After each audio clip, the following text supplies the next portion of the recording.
Hello, welcome to Studio Time with Andy at Euphoric Studios. Inspired by Tom over at Junkie XL, showing us his Cubase template, his workflow, and his studio setup. I thought I would create my first video on my Cubase setup and how I've set my template up and how I use it on a daily basis to compose music for TV and games. So, using Cubase 10 here, and I have it connected to 5.1 Mac. It's got 64 gigs of RAM. It's got two Xeon processors, and I'm using a Motu 828 interface, which is Firewire. Also connected to the computer, I have an iPad, which is using the IC Pro app, which I'll feature my setup and how I use that in a separate video. But I use it for all kinds of shortcuts and just to speed my workflow up. I find it really useful. It's a fantastic app. So let's get started here with the Cubase setup. So I use 4 main folders on a regular basis in this setup here. So the Euphoric scoring, that's everything orchestral bass. Here, so I've got the strings, wood, brass.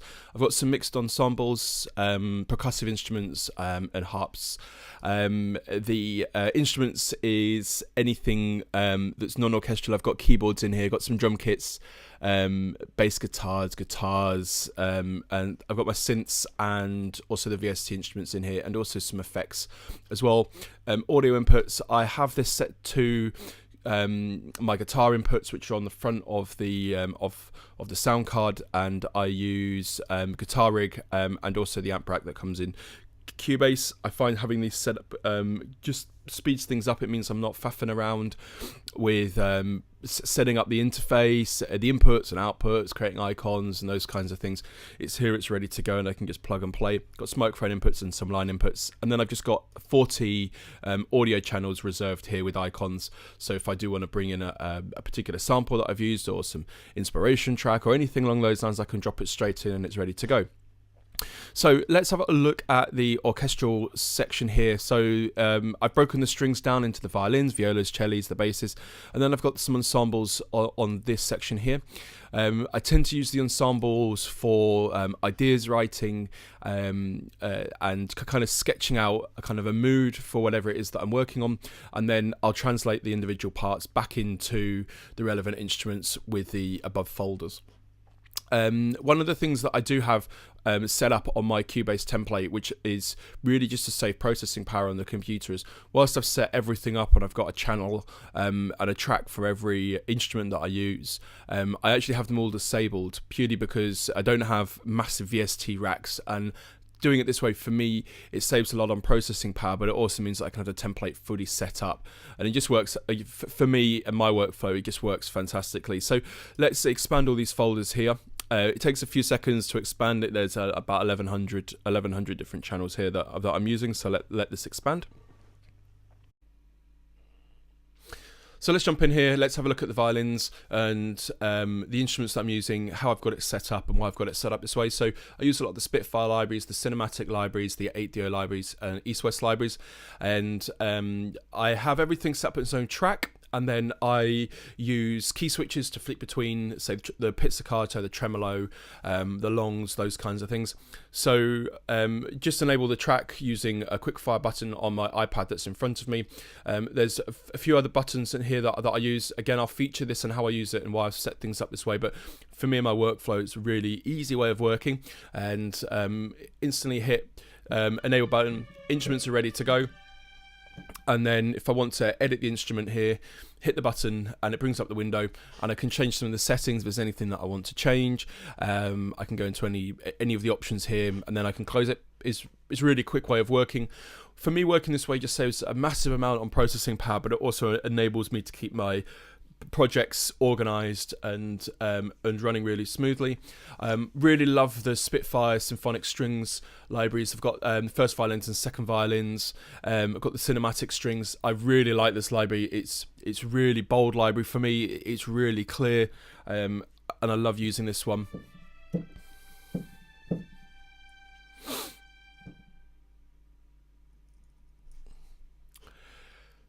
Another library which is really good for writing for TV dramas or anything mood-based is the British Drama Toolkit library made by Spitfire.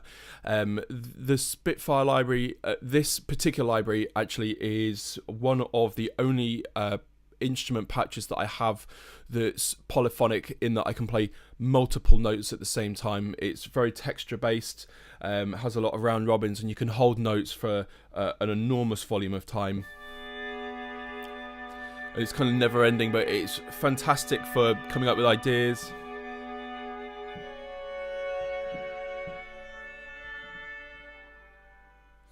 And the harder that you hit the keys, the more of the instrument you get, and the softer you hit it, the more of the texture you get. Really, really, really love this library. The 8DO Adagio violins, really nice for some solo lines, and I use some of the pre-made patches, and then I've changed some of the settings, so it's kind of my own, but I really like using this for any of the solo sections.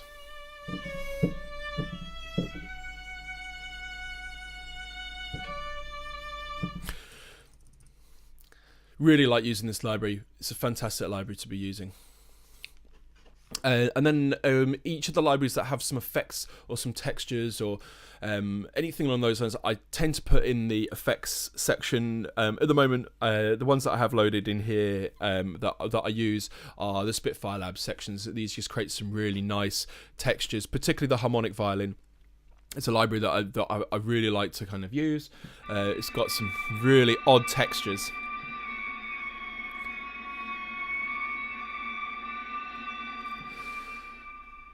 And then I've pretty much got the same kind of setup for the violas. I use the same track colours, those kinds of things for each of the libraries. Mix it loads, quicker to find, and everything's familiar to me, so it's really quick to kind of find things. So I've got the Spitfire library, the cinematic strings, got the London solo strings, and again the British Drama Toolkits, and then got some East-West here. These sections here, and then the cellos is the same actually, in terms of the libraries that I'm using. I like to combine the same kind of libraries. I find that mixing and matching some of the libraries doesn't always work so well for me, and the process that I work through, I find it hard to kind of balance it sometimes. So for me, I like to combine some of the same libraries together, and libraries that I'm really familiar with, and everything in here are libraries that I use on a regular basis or I love to use. So the cellos and the basses, I've got the sections here. Now the string ensembles is a slightly different section. It's more of a writing section or an ideas section. I use these sections to kind of sketch out an idea, or to kind of sketch out some sort of mood or anything I'm working on initially to the picture, and then I'll translate that back over to the individual instruments. So looking at the Albion 1 here,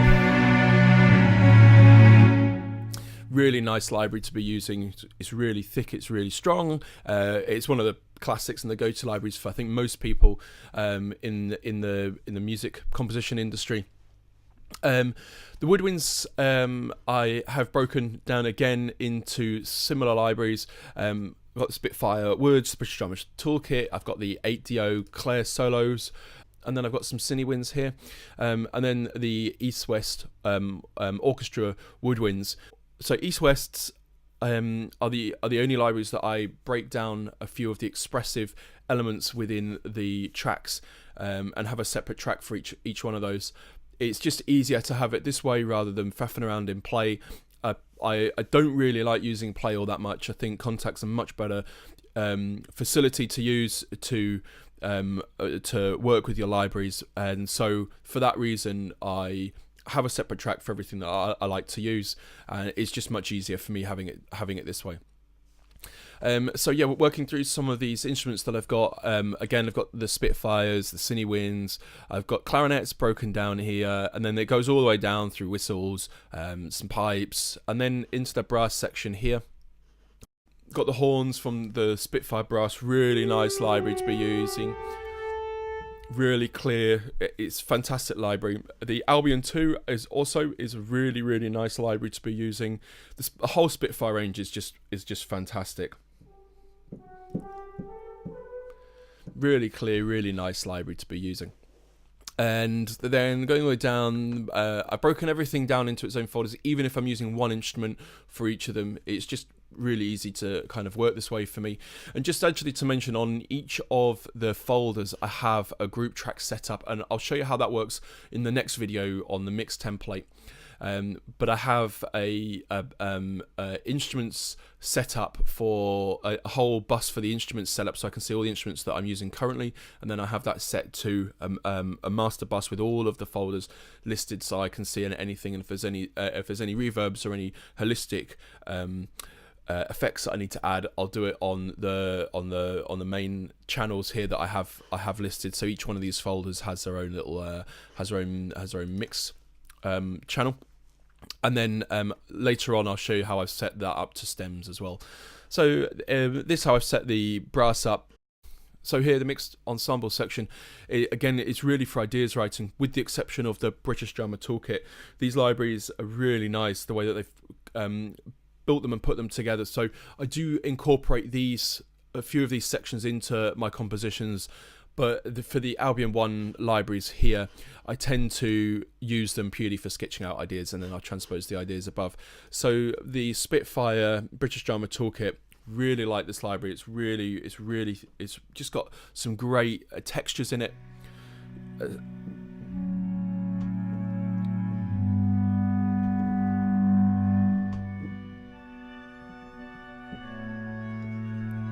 It's full of textures, and the harder you hit it, the more of the instrument you get, and the softer you hit it, the more of the texture you get from the instrument. Really, really, really fantastic library. And then breaking down to the percussive section, got my bass drums set up, again using a lot of Spitfire libraries. Got the low hits here, some of the East West, the Albion 2. The Albion 2 sub hits, a really fantastic library. Really, really like this. I just think it's a really fantastic sound. It works great with a lot of compositions. So really deep, really like it. So I break everything down just so I have a bit more control over the elements. Got the timpani broken up, the toms, the cymbals, and then I structure the toys, which is basically anything that's like a celeste, the xylophones, the vibraphones, the glockenspiels. All of that for me is just in the toy section. I think it was because Spitfire labelled, I think in one of their libraries, these instruments as toys, and I never really left that. And so I've kept everything in the toys section here. And then I've got some ensembles. So the Hans Zimmer All-in-One is here. The Darwin percussion is in here. The Albion 1 XXL percussion's here. Then so got the Action Strikes by Native Instruments. It's just a nice library to kind of use to sketch out some ideas. I tend to not keep the programming that I do in this section, but it's nice to patch in an idea, get a kind of a feel, and then I'll transpose each of the individual parts to the instruments above. So this is the world section here, everything from the djembes all the way down to here to the quins. And then percussive effects. These are all the East-West libraries. They've got some fantastic textures that I like to use, and I'll pick a patch that I like to use, and then I'll go in and edit everything to kind of customize it for a project that I'm working on.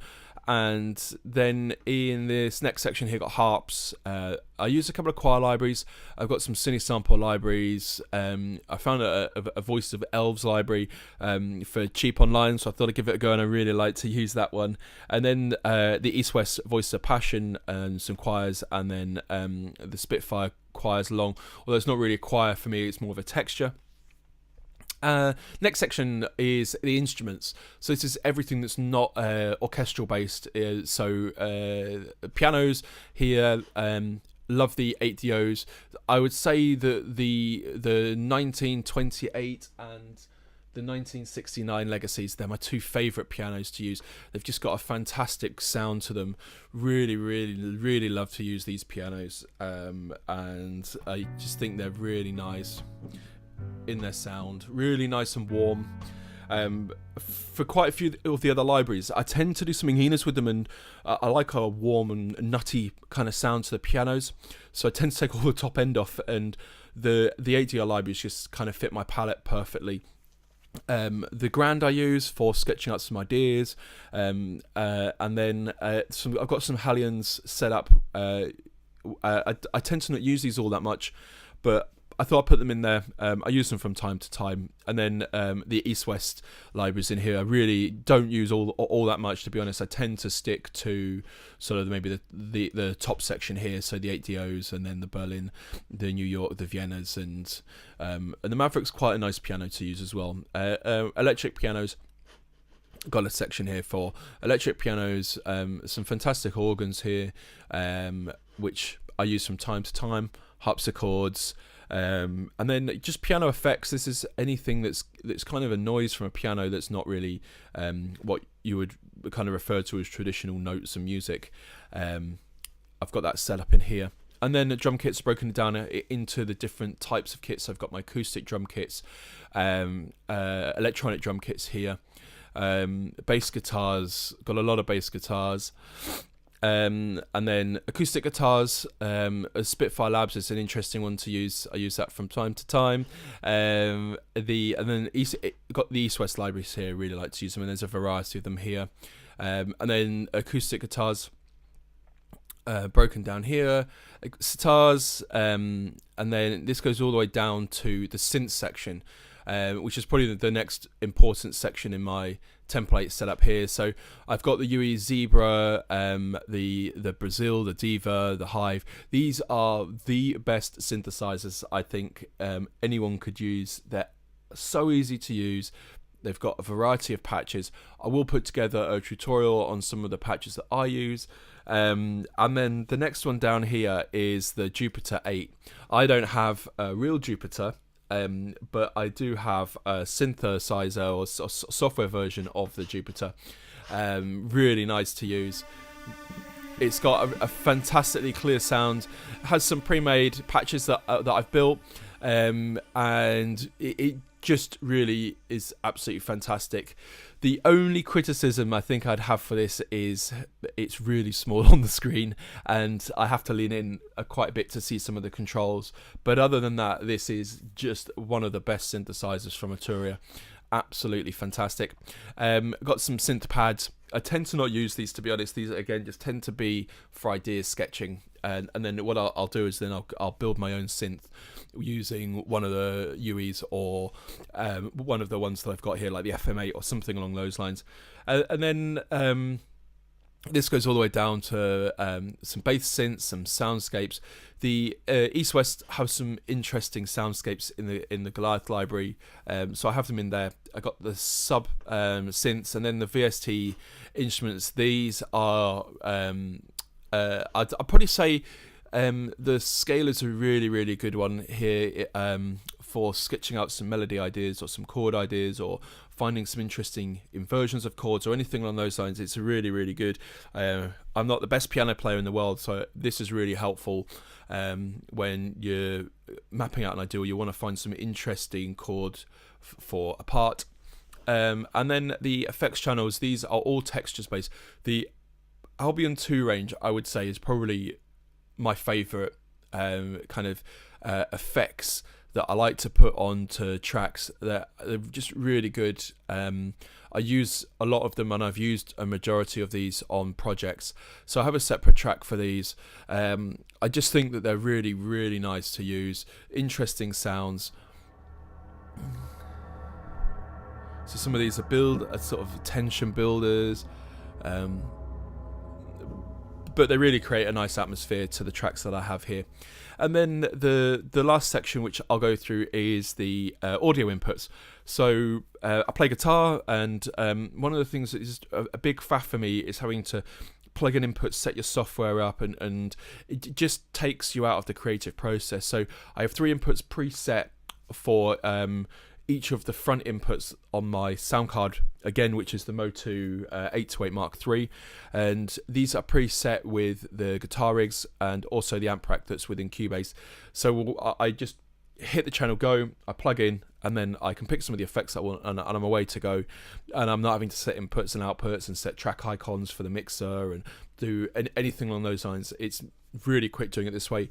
Then I got some line inputs as well, and then microphone inputs as well, just to speed the process up. So if I have someone come around and they want to plug in a bass, or if I have someone come around and want to plug in a microphone, or they've got their own guitar pedal units that they want to be using and they want to record, I'm away to go. And then again, just got some audio channels, just got 40 of them set, so that if I have a sample or anything along those lines that I want to bring into the project, I can do that here. So that was a quick overview on how the main edit window is used in Cubase, and the next studio time that I'll be doing will feature my mix window and how I have that set up, and how all of these channels are patched through to a second monitor that I have to make my mixing process much easier. So thank you for listening, and if you have any comments and any feedback, I would love to hear them. Thank you.